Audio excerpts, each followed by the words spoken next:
maayir ku-xigeenka degmada Burco Mudane Suldaan Jaamac Nuux ahna gudoomiyaha guddida qabanqaabada xuska maalinta qaran ee 18 May way wehelinayaan qaar ka mid ah guddida qabanqaabada xuska 18 May ee gobolka Togdheer iyo sidoo kale xogayaha fulinta dowladda hoose ee degmada Burco ayaa si rasmi ah u dhagax dhigay goob loogu talagalay in lagu qabto xuska maalinta qaran ee 18 May taasi oo ay u diyaarisay shacabka gobolka Togdheer dowladda hoose ee degmada Burco maayir ku-xigeenka degmada Burco Suldaan Jaamac Nuux ahna gudoomiyaha guddida qabanqaabada xuska maalinta qaran ee 18 May ayaa ka hadlay goobtan ay dowladda hoose ee Burco ay u diyaarisay in lagu qabto xuska maalinta qaran ee 18 May maanta waxaanu dhagax dhigaynaa goobtii ama stagekii laga xusayay 18 May halka waxaa taagan qaar ka mid ah guddidii daraato magacaabay hore saabku qabanqaabada 18 May ee gobolka Togdheer waxaan ku faraxsanahay inaanu maanta oo 29 bisha ah aan runtii dhagax dhigno anagoo laba casho keliya 18 May ay magaranaysaa guddideedu magacaabnayd halkan dowladda hoose dhisaysa iyo shacabka reer Burco siiba ganacsatada dhismaha ayaa wada dhisaya insha Allah injineer Aadan Cadde oo labada wiil gudahooda ku dhisi doona dhismaha qurux badan waxaan rajaynaynaa ugu dambeyn 12 May hadii Ilaahay nafta inoo daayo inuu dhismaha weyn oo qurux badan kan aanu ka soo bandhigi doono waa la kala dheereeyay marar badan waana lagu canaantay danahay golaha deegaanka iyo degmada Burco inaan soo bandhigin wax qurux badan oo runtii lagu dabaal dego waxaanu markaa ballan qaadaynaa insha Allah markaan dhismaha dhamayno quruxda keeno madaxweynaha iyo madaxweyne ku-xigeenka Jamhuuriyadda Soomaaliland labadaba ama labaduba way ku casuumayeen inay yimaadaan oo 18 May nagula insha Allah nagula celebrate gareeyaan magaalada Burco waxa kale oo iyagana ku marti qaadaya dhammaan asxaabta qaranka ururada siyaasadda dhammaantood inay kala soo qayb galaan sanadkan waxaanu diyaarinay meel 15 mitirna xagga u ah runtii tarabuuna ilaa 400 qof 300 qof qaadi karta oo munaasabadaas ay noqon doonto munaasabad qaran warkaan badan baa Hargeysa iyo Berbera iyo meelo badan lagu celebrate gareeyay wasiirada gobolka kaliya noo soo dirina madaxweyne ku-xigeen labadiina mid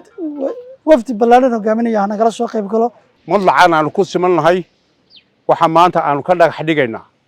oo gobolka Togdheer ama magaalada madaxda labaad ee dalka Soomaaliland Burco u soo kordhay tarabuunkii khayriyadaha oo macay stage-kiisii leh ee salaanta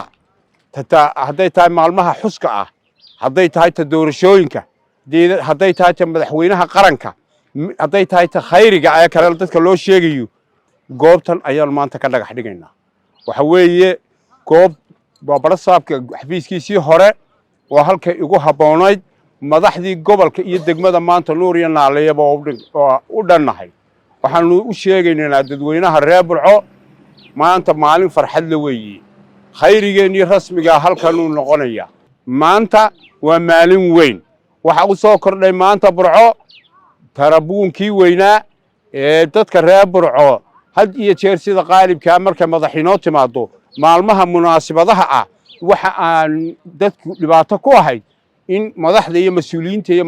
martida loo timaada kursi yar cadceeda loo dhigo maanta macaadadkii bay leedahay waxa weeye tarabuun aad u qurux badan oo dadkiisii wata oo stage-kii leh ayaa goobtan maanta bismillaah aan kala leeyahay taaka waa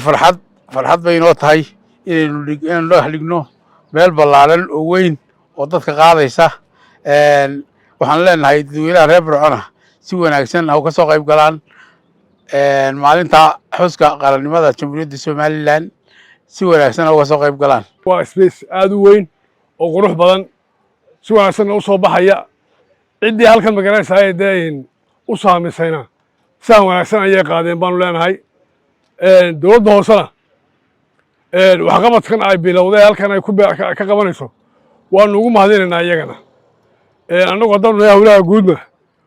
dhismayaasha iyo maxaan ku leeyahay dowladda aan wakiil uga nahay waan wada shaqaynaynaa dowladda hoose waan wada joognaa meeshana waa wada dhagax dhigaynaa insha Allah taala dan shirkadda Aadan Cadde Construction Company